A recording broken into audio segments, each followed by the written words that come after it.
नमस्कार दोस्तों, मैं हूं लोकेंद्र मिश्रा और आप सबका स्वागत है आज की इस क्लास में। ये सेशन हमें लाइव डिस्कस करना था जिसमें आप लोगों के जो डाउट्स थे हिंदी लिटरेचर ऑप्शनल को लेकर, कई लोगों ने पूछा कि कहां से पढ़ें, क्या नोट्स बनाएं, कैसे नोट्स बनाएं, किस कोचिंग के नोट्स अच्छे होते हैं, ये सारे डाउट्स थे आप लोगों के। तो मैंने सोचा कि लाइव कंडक्ट करते हैं, लेकिन नेटवर्क स्टेबल नहीं था। तो आज की इस क्लास में मैं आप लोगों को बताने वाला हूँ हिंदी लिटरेचर ऑप्शनल लेने के फ़ायदे क्या हैं, क्योंकि ये जो जानकारियाँ हैं ना, ये उन लोगों के लिए हैं जो बिल्कुल नए हैं हिंदी लिटरेचर ऑप्शनल को लेकर, जिनके मन में कुछ शंका है, और वो लोग नए हैं। जो पुराने हैं, जो पहले भी मेंस दे चुके हैं या प्री दे चुके हैं या जो लोग पढ़ चुके हैं, उनको ये डाउट्स नहीं है। लेकिन जो नए लोग आ रहे हैं उनको डाउट्स है, तो उनके लिए खास करके ये वीडियो है। अगर आपके मन में हिंदी लिटरेचर को लेकर कोई भी डाउट है तो ये वीडियो देखने के बाद मुझे विश्वास है कि वो डाउट्स आपके क्लियर हो जाएंगे। तो चलिए शुरुआत करते हैं। सबसे पहला डाउट आता है कि हिंदी लिटरेचर ऑप्शनल जो सब्जेक्ट है, क्यों हम हिंदी लिटरेचर को ही ऑप्शनल रखें। तो कोई भी ऑप्शनल डिसाइड करने के पीछे कई सारे रीजन होते हैं। पहला कारण तो ये है, पहला जो मेन पॉइंट है वो ये है कि उस लिटरेचर ऑप्शनल नहीं, किसी भी ऑप्शनल कोई भी हो, चाहे लिटरेचर हो या कोई भी ऑप्शनल हो, वो आप इसलिए लें कि पहली चीज आती है रुचि क्या है आपकी। अब इसका मतलब ये भी नहीं कि आपकी रुचि किसी ऐसे सब्जेक्ट में हो जिसपे यूपीएससी में मार्क्स नहीं आते हैं जनरली, तो वैसे सब्जेक्ट को भी थोड़ा सा इग्नोर किया जाता है। या आप किस जगह से बिलोंग करते हैं, वहाँ पे स्टडी मटेरियल्स की रीच है कि नहीं है।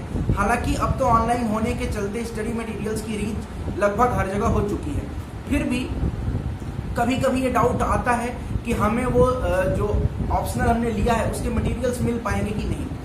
तो देखिए, मटेरियल्स तो लगभग अवेलेबल हैं ही। हिंदी लिटरेचर ऑप्शनल लेने के लिए आपके पास दो चीज़ें होनी चाहिए। एक तो हिंदी, आपकी हिंदी जो बेसिक हिंदी होती है वो आपकी ठीक ठाक होनी चाहिए। मैं ये नहीं कह रहा हूँ कि आप उसमें प्रकांड विद्वान हो या मास्टर हो, मगर हाँ, हिंदी आपकी ठीक ठाक होनी चाहिए। ऐसा नहीं कि मैंने कुछ कहा लिखने के लिए, किसी ने भी कुछ कहा लिखने के लिए, तो आपको मात्रा का ही ज्ञान नहीं है कि कहाँ पे हर्षिकार है, कहाँ पे दीर्घिकार है। तो ये सारी चीजें तो जानकारी एटलीस्ट बेसिक होनी चाहिए। दूसरी चीज जो आती है वो है कि आपकी रुचि हिंदी के प्रति, हिंदी लिटरेचर में आपकी रुचि है कि नहीं है। तीसरा पॉइंट जिसको मैंने पहले ही बताया था ना कि उसमें नंबर मिलते हैं कि नहीं, तो हिंदी साहित्य में बहुत अच्छे नंबर मिलते हैं। आप पिछले इतिहास देख सकते हैं यूपीएससी के, काफी अच्छे नंबर यूपीएससी में हिंदी ऑप्शनल वालों को मिला है। लिटरेचर ऑप्शनल जनरल कोई भी लिटरेचर लीजिए तो नंबर अच्छे मिलेंगे। ये तो हो गई बात। अब देखिए, मैंने एक स्ट्रेटेजी का वीडियो पहले भी बनाया था, मगर कुछ डाउट्स लोगों के मन में अभी भी हैं। जो डाउट आ रहा है उसमें एक डाउट तो लोगों का आ रहा है कि सर जो सिलेबस है वो कितना पढ़े हम तो कंप्लीट हो जाएगा। तो बड़ी ही आसान सा ये मतलब अलग तरह का किस्म का सवाल है कि कितना घंटा हम पढ़ें तो पास हो जाएंगे, वैसे ही कितने घंटे पढ़ लें, कितने महीने पढ़ लें तो लिटरेचर ऑप्शनल कंप्लीट हो जाएगा। ये पूरी तरह से आपके ऊपर डिपेंड करता है कि आप कितने लगन से पढ़ रहे हैं और आप कितनी आसानी के साथ बातों को समझ पा रहे हैं, ये डिपेंड करता है। खैर, आगे बढ़ते हैं। सिलेबस को लेकर डाउट है कि सर सिलेबस में से क्या क्या पढ़ें। तो भाई, यूपीएससी ने जितना सिलेबस दिया है आपको सब कुछ पढ़ना है, कुछ भी नहीं छोड़ सकते हैं। वो कहीं से भी प्रश्न पूछ सकता है और आपको जवाब तो देना ही है। अगर आपने पेपर छोड़ दिया, बाहर हो जाएंगे, खेल आपका खत्म। तो चलिए मैं डिस्कस करता हूँ। सबसे पहले सिलेबस। लिटरेचर ऑप्शनल, हिंदी साहित्य ऑप्शनल, याद रखिएगा 2 पेपर होंगे, पेपर 1 और पेपर 2। पेपर 1 में 2 पार्ट, खंड क और खंड ख। मैं एक एक करके सिलेबस आप लोगों के सामने बोलकर बताऊंगा। आपको नोट करना हो तो नोट करिएगा, नहीं तो पीडीएफ आसानी के साथ किसी भी कोचिंग के वेबसाइट पर जाकर आप डाउनलोड कर सकते हैं, या यूपीएससी के वेबसाइट पर ही जाके डाउनलोड कर लें। मैंने कोचिंग का वेबसाइट इसलिए कह दिया क्योंकि लोग कोचिंग के वेबसाइट से भी डाउनलोड करते हैं, क्योंकि वहां पर आपको मॉडल आंसर्स भी मिल जाते हैं। तो वो भी अच्छा खासा रोल है उनका भी आंसर राइटिंग का, हम डिस्कस करेंगे। तो सबसे पहले प्रश्न पत्र 1 में जो खंड क है उसकी हेडिंग है हिंदी भाषा और नागरी लिपि का इतिहास। हिंदी भाषा और नागरी लिपि का इतिहास, हिंदी साहित्य का इतिहास नहीं। खंड क में आपको भाषा का इतिहास लिखना है, पढ़ना है। हिंदी भाषा का इतिहास क्या है और नागरी लिपि जो है उसका विकास कैसे हुआ, इसके बारे में चर्चा करनी है। इसमें 11 सब पॉइंट है सिलेबस में, मैं एक एक करके बोल देता हूँ बहुत शॉर्ट में। अपभ्रंश, अवहट्ट और प्रारंभिक हिंदी का व्याकरणिक तथा अनुप्रयुक्त स्वरूप, इसका वीडियो ऑफ कोर्स मैं पहले ही बना चुका हूं, आप देख सकते हैं। हिंदी लिटरेचर ऑप्शनल की प्लेलिस्ट नीचे डिस्क्रिप्शन में दी गई है। दूसरा है मध्यकाल में ब्रज और अवधि का साहित्यिक भाषा के रूप में विकास। तीसरा है सिद्ध एवं नाथ साहित्य, खुसरो, संत साहित्य, रहीम, कवियों और दक्षिणी हिंदी में खड़ी बोली का प्रारंभिक स्वरूप। खुसरो पर वीडियो मैं अपलोड कर चुका हूँ, सिद्ध और नाथ साहित्य पर भी मैंने वीडियो अपलोड कर दिया है। 19वीं शताब्दी में खड़ी बोली और नागरी लिपि का विकास, हिंदी भाषा और नागरी लिपि का मानकीकरण। अगला पॉइंट है जो सिलेबस में वो है स्वतंत्रता आंदोलन के दौरान राष्ट्रभाषा के रूप में हिंदी का विकास, भारतीय संघ की राजभाषा के रूप में हिंदी का विकास, हिंदी की प्रमुख बोलियां और उनका परस्पर संबंध, नागरी लिपि की प्रमुख विशेषताएं और उनके सुधार का प्रयास। जो अलग अलग संस्थाओं ने, अलग अलग लेखकों ने इंडिविजुअल लेवल पर भी और संस्थागत लेवल पर भी जो प्रयास हुए हैं नागरी लिपि के विकास के बारे में, विकास के लिए, उसके बारे में ये प्रश्न है, ये टॉपिक है। नेक्स्ट है नागरी लिपि की प्रमुख विशेषताएं और उनके सुधार का प्रयास तथा मानक हिंदी का स्वरूप और मानक हिंदी की व्याकरणिक संरचना। ये खंड कहता पेपर 1 का। पेपर 2 में है हिंदी साहित्य का इतिहास। यहाँ भाषा का इतिहास नहीं है, साहित्य का इतिहास है। और साहित्य के इतिहास में 4 कालखंड हैं। मैंने हिंदी साहित्य का एक ओवरव्यू वाला वीडियो बनाया था, काफी लोगों ने देखा, आप लोग भी देखिएगा। मैं डिस्क्रिप्शन में जो प्लेलिस्ट दूंगा उसमें वो अवेलेबल है। इसमें आपको क्या करना है, 4 काल है हिंदी साहित्य के इतिहास में, आदिकाल, भक्तिकाल और उसके बाद से रीतिकाल और आधुनिक काल। इन चारों कालों में किस प्रकार की रचना हुई, इसका ये इतिहास क्या है, ये आपको पढ़ना है इस खंड में। और जैसे आदिकाल में आपको पढ़ना है सिद्ध, नाथ और रासो साहित्य, प्रमुख कवि चंद्रबरदाई, खुसरो, हेमचंद और विद्यापति। हेमचंद्र के बारे में पढ़ चुके हैं, खुसरो के बारे में भी हम लोगों ने सिलेबस में कंप्लीट किया है। चंद्रबरदाई और विद्यापति, जब रासो साहित्य पढ़ेंगे तो चंद्रबरदाई को पढ़ेंगे। उसके आगे भक्ति काल में संत काव्यधारा, सूफी काव्यधारा, कृष्ण भक्ति काव्यधारा, राम भक्ति काव्यधारा। प्रमुख कवि जो हैं इसमें पढ़ने हैं हमें, वो है कबीर, जायसी, सूर और तुलसी। रीति काल में हमें रीति काव्य, रीतिबद्ध काव्य, रीति मुक्त काव्य पढ़ना है। प्रमुख कवि जो है वो केशवदास, उसके बाद बिहारी, पद्माकर और घनानंद। आगे बढ़ता हूं मैं। अब मैं आता हूं आपके आधुनिक काल में। आधुनिक काल में हमें पढ़ना है नवजागरण गद्य का विकास और भारतेंदु मंडल। प्रमुख लेखक जो हैं वो भारतेंदु होंगे, फिर बालकृष्ण भट्ट होंगे और प्रताप नारायण मिश्र। फिर आगे आधुनिक काल में हमें पढ़ना है आधुनिक हिंदी कविता की मुख्य प्रवृत्तियां, छायावाद, प्रगतिवाद, प्रयोगवाद, नई कविता, नवगीत, समकालीन कविता और जनवादी कविता। थोड़ा सा बोरिंग हो गया होगा इसलिए, क्योंकि मैं सिलेबस डायरेक्ट पढ़ रहा हूँ, इसलिए बोरिंग आपको लग रहा है। फिर भी मैं थोड़ा शॉर्ट करके बताता हूँ। फिर कथा साहित्य में उपन्यास और यथार्थवाद, हिंदी उपन्यासों का उद्भव और विकास। प्रमुख उपन्यासकार में प्रेमचंद्र, जैनेन्द्र, यशपाल, रेणु, भीष्म साहनी। उसके बाद नाटक और रंगमंच पढ़ना है, कहानी का उद्भव और विकास। फिर नाटक और रंगमंच, आलोचना पढ़नी है और हिंदी गद्य की अन्य विधाएं जैसे उपन्यास हो गया, ललित निबंध, संस्मरण, यात्रा वृतांत आदि। प्रश्न पत्र 2 में कुछ मूल पाठ्य पुस्तकें हैं वो पढ़नी है। अब जो आप लोग पूछते हैं ना कि कौन सी किताब पढ़ूं, तो देखिए किताब अब क्या पढ़िएगा। किताब आपको अगर ज्योग्राफी ऑप्शनल होता तो कुछ किताबें हैं, जीसी लियोंग है, महेश वर्णवाल है और तमाम किताबें हैं वो आपको बताई जाती। हिंदी लिटरेचर में जो पेपर 2 है उसमें आपको पाठ्य पुस्तकें पहले से बता दी गई हैं कि इन पाठ्य पुस्तकों से हम व्याख्या पूछेंगे। वो पाठ्य पुस्तकें क्या है, कबीर दास की कबीर ग्रंथावली के शुरुआती 100 पद है।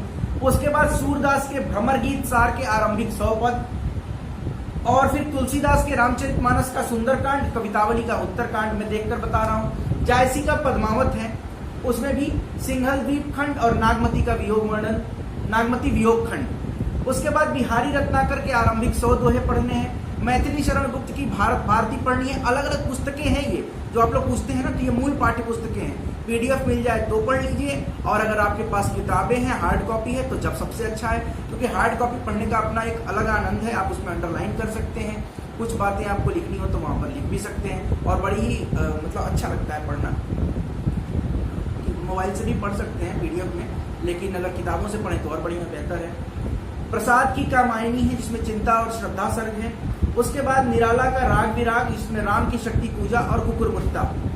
अज्ञेय की जो रचना है आंगन के पार द्वार असाध्य पीड़ा से। मुक्तिबोध का ब्रह्म राक्षस। नागार्जुन, बादल को घिरते देखा है, अकाल और उसके बाद, और हरिजन गाथा। ये पद्य साहित्य है।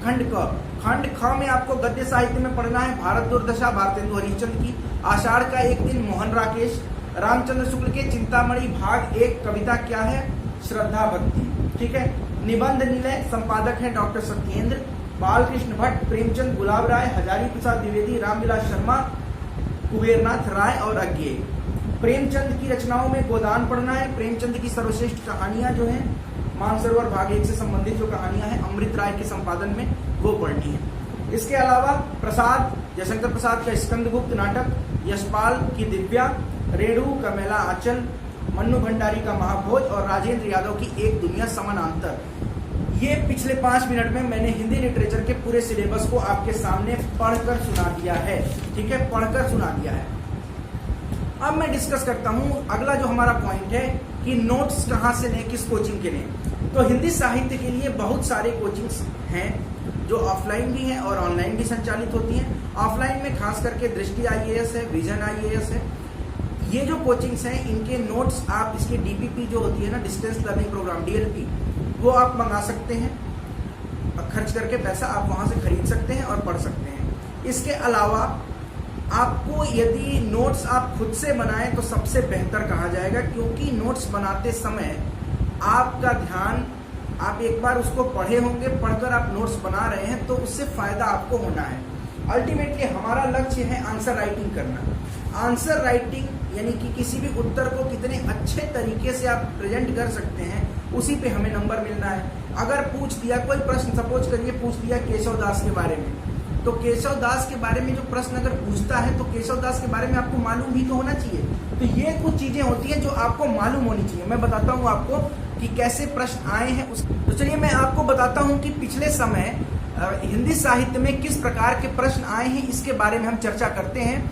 और ये चर्चा इसलिए जरूरी है कि अगर आप ये समझ जाएंगे ना कि कैसे प्रश्न आ रहे हैं और कैसे उनको हम टैकल करना है, कैसे उसको सॉल्व करना है, तो हमें पढ़ने में भी समझ में आएगा। अब हम उपन्यास पढ़ रहे हैं तो उस उपन्यास को सिर्फ ऐसा नहीं है कि एक कहानी की जैसा पढ़ गए, उसमें आपको कुछ बातें समझनी भी होती हैं। तो अभी मैं डिस्कस करता हूं। तो मैं 2018 हिंदी साहित्य का सेकंड पेपर मैंने उठाया है और मैं इससे आपको बता रहा हूं कि कैसे प्रश्न आते हैं। देखिए, सेक्शन ए में जो प्रश्न है उसमें 150 शब्दों में आपको लिखना है और यहाँ पर आपको व्याख्या लिखनी है। ठीक है, व्याख्या करना है जिसमें निहित काव्य का मर्म उद्घाटित हो सके। तो व्याख्या आप तभी कर पाएंगे अगर कबीर के पदों की व्याख्या आपसे पूछी गई है। तो कबीर के जो आरंभिक 100 पद जो दिए गए हैं ना कबीर ग्रंथावली से, तो वो आपको पढ़े होने चाहिए। एटलीस्ट आपने उसको एक बार पढ़ा हो और आपको ये पता हो कि व्याख्या लिखते कैसे हैं। ये चीजें जब तक आपको पता नहीं होंगी तब तक आप नहीं लिख सकते हैं। जैसे जैसे हमारी क्लासेस आगे बढ़ेंगी वैसे वैसे हम ये भी डिस्कस करेंगे कि कैसे आंसर राइटिंग हमें करनी है। तो देखिए, एक तो ये व्याख्या वाले प्रश्न आ गए। फिर गद्यांशों की व्याख्या वाले प्रश्न भी आते हैं, गद्य की व्याख्या और पद्य की व्याख्या। अब देखिए, एक दुनिया समानांतर, इससे एक प्रश्न है, चीफ की दावत में नौकरशाही में व्याप्त स्वार्थ लिप्सा के मनोविज्ञान का उद्घाटन कीजिए। तो चीफ की दावत एक कहानी है जो एक दुनिया समानांतर में लिखी गई है। इस कहानी में आपको बताना है कि नौकरशाही में व्याप्त स्वार्थ लिप्सा के मनोविज्ञान का उद्घाटन कीजिए। अब देखिए, नौकरशाही, यहाँ पे चीफ की दावत में जो आप अगर कहानी पढ़ेंगे तो चीफ जो होते हैं, जो साहब हैं, वो एक कर्मचारी के यहाँ आए हैं भोज पे, और वो स्वार्थ है उस आदमी के अंदर कि किस प्रकार साहब हमारे यहाँ से अच्छा भोजन करें और खुश होकर यहाँ से जाएं ताकि हमें वो प्रमोट कर दें। तो नौकरशाही में यही स्वार्थ लिप्सा जो है ये आपको बताना है। सब चाहते हैं कि उनका प्रमोशन हो, चीफ की दावत में भी वही है। लेकिन जो कर्मचारी है उसने अपनी माँ को कुछ दुख दिया है, और वो दुख क्या है जब आप कहानी पढ़ेंगे तो आपको क्लियर होगा। उसने अपनी माँ को एक अलग कोठरी में बंद कर दिया ताकि, और ये भी कहा कि आपको सोना नहीं, अगर आप सोएंगी तो खर्राटे आएंगे और खर्राटे से हमारे जो चीफ साहब हैं इनको तकलीफ होगी, इनको लगेगा कि इनको डिस्टर्ब होगा, और डिस्टर्ब होगा तो फिर हमारा प्रमोशन नहीं होगा। तो इसलिए यहाँ पे जो नौकरशाही में लिप्सा, स्वार्थ लिप्सा है, उस पर आपको चर्चा करनी है। तो आपको ये सारी चीजें उसमें अगर आप कहानी पढ़े रहेंगे तभी लिख पाएंगे। तो कहानी पढ़ना, पहली चीज की आपको जानकारी हो कि आपको क्या लिखना है। दूसरी चीज, आपको कैसे लिखना है इसकी भी जानकारी होनी चाहिए। ये दो प्रमुख चीजें हैं। तो ये सेकंड पेपर में पूछा गया। फिर अगला प्रश्न देखता हूं, अगला मैं बताता हूं आपको। गोदान न केवल ग्रामीण जीवन का बल्कि समूचे भारतीय जीवन की समस्याओं तथा यत्किंचित संभावनाओं का आख्यान है। इस स्थापना का वस्तुनिष्ठ विश्लेषण कीजिए। अब गोदान यदि आपने पढ़ा होगा तब आपको पता चलेगा ना कि गोदान में क्या कहानी है, उसमें ग्रामीण जीवन को किस प्रकार चित्रित किया गया है, ग्रामीण जीवन की क्या विशेषताएं गोदान को पढ़ने के बाद सामने आती हैं, ये आप तब समझ पाएंगे जब आपने गोदान को एक बार पढ़ा होगा एटलीस्ट। तो इसलिए जो लोग ये पूछते हैं कि क्या मैं पूरा किताब पढ़ना जरूरी है, क्या जितनी पाठ्य पुस्तकें हैं सब पढ़नी जरूरी है, क्या 100 पद्य दिए हैं तो 100 रटे होने चाहिए, आपको रटे नहीं होने चाहिए, लेकिन आप जितना उसको याद रख सकें उतना तो एटलीस्ट आप करिए, ताकि आपकी तरफ से कोई कसर न रह जाए कि कल को प्रश्न आए तो आपने गोदान पढ़ा ही न हो। क्या लिखेंगे आप गोदान के ग्रामीण चित्रण के बारे में, आप क्या लिखेंगे यदि आपने गोदान पढ़ा ही नहीं होगा। चलिए आगे बढ़ता हूं। ये पेपर 2 से मैंने कुछ क्वेश्चंस डिस्कस किए, अब जरा पेपर 1 का एक बार डिस्कस करते हैं। 2018 हिंदी लिटरेचर ऑप्शनल IAS, इसमें पेपर 1 में कुछ प्रश्न मैं डिस्कस करता हूं कि कैसे पूछे गए हैं। प्रीवियस ईयर क्वेश्चन के इंपॉर्टेंस के बारे में भी पूछा गया था कि कितने इंपॉर्टेंस है, तो भाई वो इतने इंपॉर्टेंट है कि उसके बिना कुछ भी नहीं हो सकता। उसी से पता चलता है कि किस तरह के प्रश्न आजकल आयोग पूछ रहा है, और जैसे प्रश्न आयोग पूछ रहा है वैसे अगर हम अपने पढ़ने के तरीके में उस प्रकार का बदलाव कर लें, वैसे ही सोचने की क्षमता अपनी, जो हमारी सोचने की क्षमता है उसको उसी प्रकार से अगर सेट कर लें तो ये क्लियर हो सकता है। तो चलिए आगे बढ़ते हैं। देवनागरी लिपि की विशेषताएं, इस पर टिप्पणी करनी है 100 शब्दों में। देवनागरी लिपि की विशेषता, उसके बाद हिंदी भाषा का मानक स्वरूप, तो ये जो सिलेबस में है वैसे ही डायरेक्ट प्रश्न आ रहे हैं, आप लोग देख रहे होंगे। इसके अलावा पूछा है विज्ञान और तकनीकी के क्षेत्र में हिंदी भाषा के प्रयोग की स्थिति का आकलन कीजिए। फिर प्रश्न मैं आपको बताता हूं सिद्धनाथ साहित्य का भाषिक तथा साहित्यिक अवदान। ये आपको तब समझ में आएगा जब मैंने सिद्ध और नाथ साहित्य पे जो वीडियो बनाया है, अगर आप उसको देखेंगे तो सब कुछ क्लियर हो जाएगा, क्योंकि उस वीडियो में मैंने बताया कि सिद्ध और नाथ साहित्य की भाषा क्या है, और इसके साथ साथ हमने ये भी बताया है कि उनके योगदान क्या है साहित्य में। इसके अलावा प्रेमचंद की कहानियों का मूल स्तर, रीतिमुक्त कवियों की प्रणय चेतना, तो ये तो खैर अभी हमने डिस्कस नहीं किया है, आगे के जैसे लेक्चर्स पढ़ेंगे वैसे ही हम इसके बारे में डिस्कस करेंगे।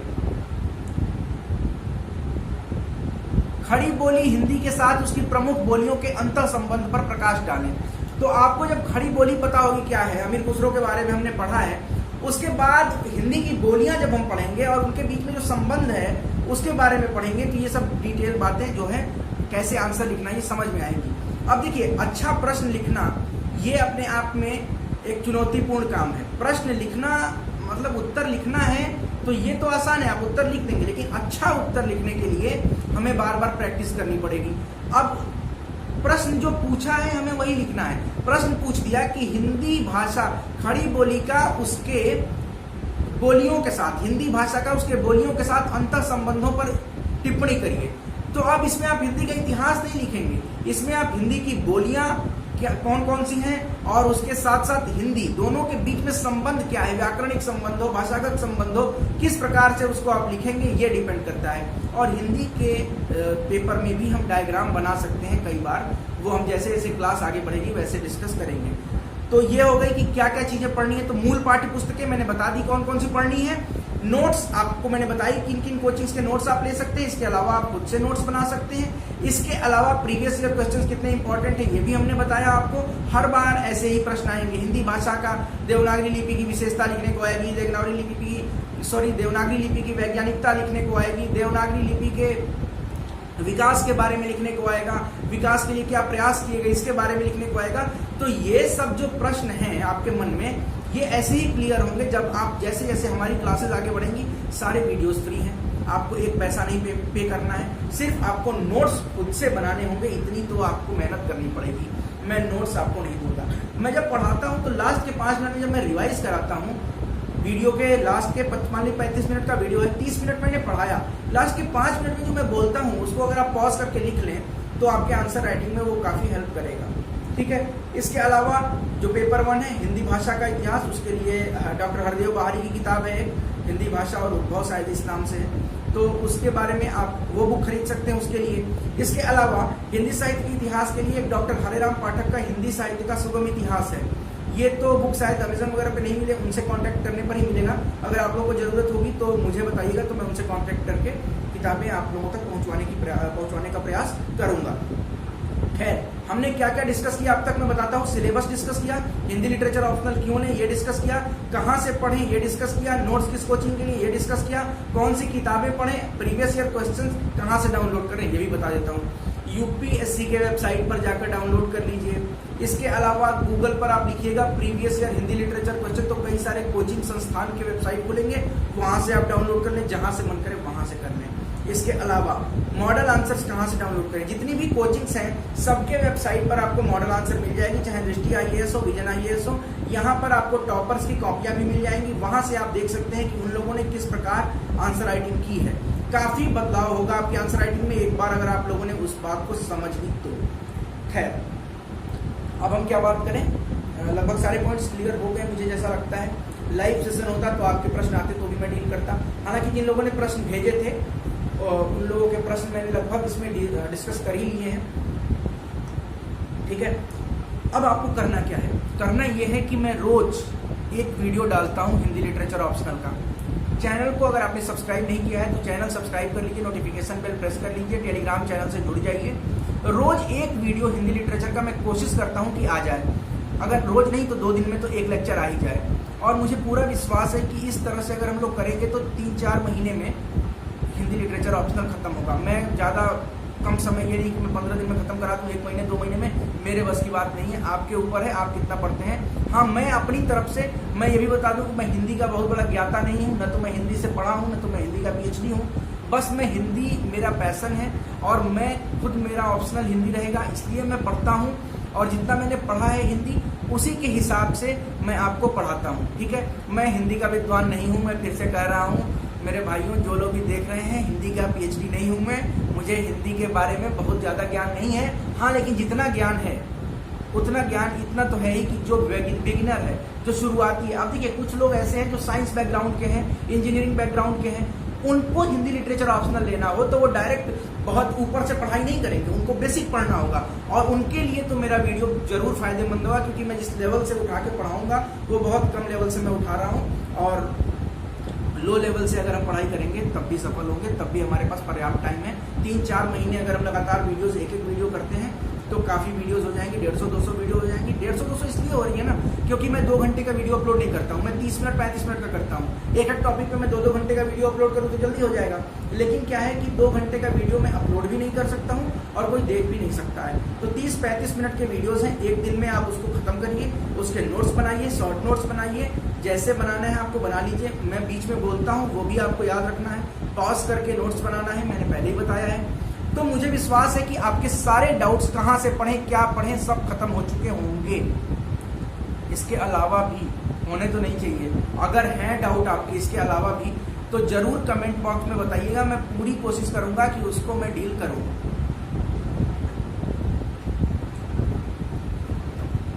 और जो भी आपके डाउट्स हैं कमेंट में पूछिए, मैं आपको बताऊंगा, जितना मुझे पता होगा मैं बताऊंगा। मुझे नहीं पता होगा तो बहुत से हिंदी के प्रोफेसर्स हैं जिनको मैं जानता हूं, जिनसे मेरी हमेशा बात होती है, जिनसे मैं मार्गदर्शन लेता रहता हूं, मैं उनसे पूछूंगा, उनसे पूछकर वो डाउट्स आपके क्लियर करूंगा।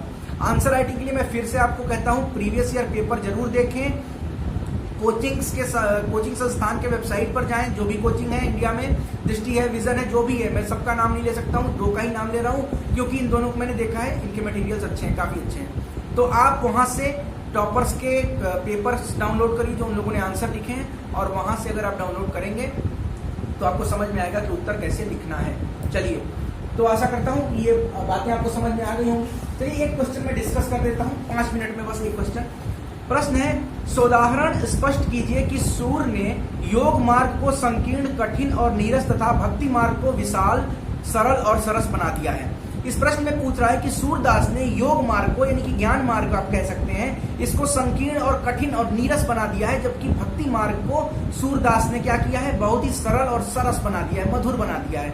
अब इसमें आपको क्या करना है, आपको सूर के 2 उदाहरण देने होंगे, 2 मतलब 2 तरह के उदाहरण, सिर्फ 2 एग्जाम्पल्स नहीं, पहला तो आप एक इंट्रोडक्शन लिखेंगे, सूरदास के बारे में थोड़ा सा लिख देंगे। जैसे सूरदास सूर ब्रज भाषा को साहित्यिक भाषा का स्थान दिलाने वाले कवि हैं। सूर ने सगुण भक्ति को अपनी रचनाओं में जीवंत कर दिया है। सूर का हस्तक्षेप कृष्ण भक्ति के साथ साथ राम भक्ति में भी है। एक और जहां भक्ति मार्ग को सूर ऊंचाइयां प्रदान करते हुए नजर आते हैं, वहीं दूसरी ओर ज्ञान मार्ग या निर्गुण को संकीर्णता का पर्याय मानते हैं। ये एक इंट्रोडक्शन हो गया। इसके बाद आपको भ्रमर गीत से उदाहरण देने हैं। भ्रमर गीत हमारे सिलेबस में भी है, वहां से आप उदाहरण दीजिए। उद्धव और गोपियों के बीच में जो संवाद हुआ है, वहां से आप बताइए कि कैसे गोपियों ने उद्धव के ज्ञान को खंडित कर दिया। ज्ञान का जो घमंड था, जो अभिमान था उद्धव को, उसको कैसे गोपियों ने, वो भी वैसी गोपियों ने जो पढ़ी लिखी नहीं, अनपढ़ है, निरक्षर है, उन लोगों ने कैसे भक्ति या प्रेम की, यहाँ पे भक्ति या फिर प्रेम दोनों आप कह सकते हैं, यहाँ पे भक्ति और प्रेम को कैसे ऊंचाई दिखाया है, ऊंचा दिखाया है, और ज्ञान मार्ग को कैसे नीचा दिखाया है, और किस प्रकार अंत में जाते जाते उद्धव के मन में भी सगुण के प्रति आकर्षण जो था, वो सगुण के प्रति आकर्षण बढ़ जाता है और निर्गुण के प्रति आकर्षण घट जाता है। तो ये आपको यहाँ पे एग्जाम्पल देना होगा। जैसे कि सूर भ्रमर गीत में गोपियों द्वारा उद्धव के ज्ञान को विचलित होता दिखाते हैं। दरअसल सूर नाथ पंथ के हठ योग को उचित नहीं मानते थे, इसलिए भ्रमर गीत में सूर अनपढ़ तथा गांव में रहने वाले गोपियों के सामने उद्धव जैसे ज्ञानवान को लाचार दिखाते हैं। उद्धव भली करी तुम आए, वह बातें कहीं कहीं या दुख में ब्रज के लोग हंसाए। यहाँ पे बताया जा रहा है कि उद्धव, देखिए क्या व्यंग और क्या वक्रता है सूरदास की भाषा में, पढ़ेंगे तो मजा आ जाएगा। यहाँ पे गोपियां कह रही हैं कि उद्धव अच्छा किया कि तुम चले आए, और तुमने अपने ज्ञान की बातों से हमें विचलित नहीं किया, हमें कुछ सिखाया तो नहीं, मगर हाँ, तो वो कहती हैं गोपियां कि उद्धव तुमने अपनी ज्ञान की बातों से हमें ज्ञान तो नहीं दिया, लेकिन हमें बहुत मजा आया, ब्रज के लोगों ने को बहुत हंसी आई तुम्हारी बातें सुनकर। बताइए, ज्ञान की बात सुनकर कोई हंस रहा है, यानी कि यहाँ पर ज्ञान मार्ग पर, यहाँ जो योग मार्ग है उद्धव का, वहां उस पर कटाक्ष किया है गोपियों ने कि तुम्हारी बातें सुनकर तो हमें हंसी आती है। ठीक है, आगे बढ़ते हैं। गोपियां उद्धव से कहती हैं कि हमारे भक्ति मार्ग में कांटे क्यों बिछाना चाहते हो, काहे को रोकत मार्ग सुधो, सुनहि मधुप निर्गुण कंटकते, राजपंथ क्यों रूधो। ये सब एग्जाम्पल्स आपको देने हैं। फिर लिखेंगे, इस प्रकार सूर ने भक्ति के सम्मुख योग मार्ग को अत्यंत संकीर्ण और नीरस बना दिया है। भ्रमर गीत में जब उद्धव वापस कृष्ण के पास जाते हैं तो सगुण के प्रति उनके मन में आकर्षण देखने को मिलता है, जो कि गोपियों के भक्ति और निर्गुण के कटाक्ष के कारण उत्पन्न हुआ है। देखिए, ज्ञान वाला व्यक्ति जो निर्गुण का भक्त था, वो सगुण का भक्त कैसे बन गया, ये है यहाँ पर इसका मतलब जो मैंने बताया। अब अति पंगु भयो मन मेरो, गयो तहां निर्गुण कहीं बेको, भयो सगुण के चेरो। मैंने वहां निर्गुण कहने में गया था, लेकिन वहां से आया हूं तो मैं तो सगुण का चेरो यानी कि दास बन गया हूं। ठीक है, प्रेमजन्य भक्ति सूरदास के काव्य को श्रृंगार तथा वात्सल्य का अद्भुत आधार बनाता है। मानवीय भावनाओं को सहज काव्य का रूप देना सूर की विशेषता है। शोभित कर नवनीत लिए, घुटुरन चलत रेणुतन मंडित मुखदधि लेप किए। ये एग्जाम्पल भी आप देंगे यहाँ पे। फिर आचार्य शुक्ल ने क्या कहा था सूरदास के बारे में, उन्होंने कहा था कि जो माता का हृदय है, इसका सूर इस प्रकार वर्णन करते हैं कि लगता है कि यशोदा यशोदा नहीं रही, मानो सूर हो गई है, और सूर सूर नहीं रहे, मानो यशोदा हो गए हैं। उसके बाद गोपियों में प्रेमजन्य भक्ति की पराकाष्ठा को वर्णित करते हुए सूर भ्रमर गीत में गोपियों से कहलवाते हैं, उद्धव पा लागो भले आए, तुम देखे जनु माधव देखे, तुम त्रैताप नसाए।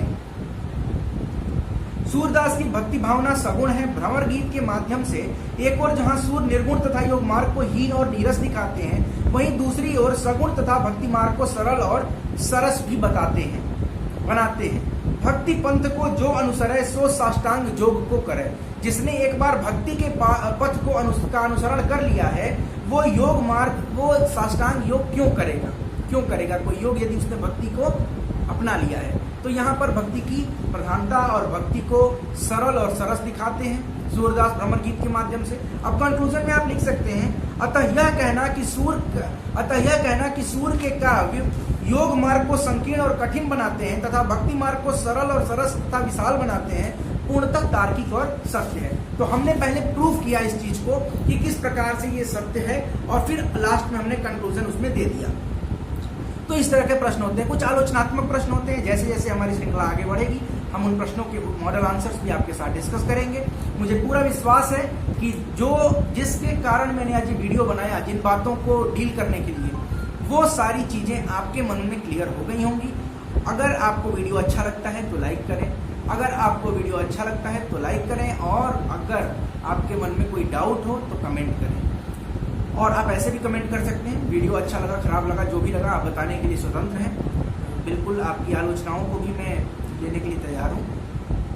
बहुत बहुत धन्यवाद आप लोगों का ये वीडियो देखने के लिए। टेलीग्राम चैनल से जुड़ जाइएगा। चैनल सब्सक्राइब नहीं किया है जिन लोगों ने, तो जाते जाते चैनल सब्सक्राइब कर लीजिए, बेल आइकन प्रेस कर लीजिए। बहुत बहुत धन्यवाद। Thank you so much.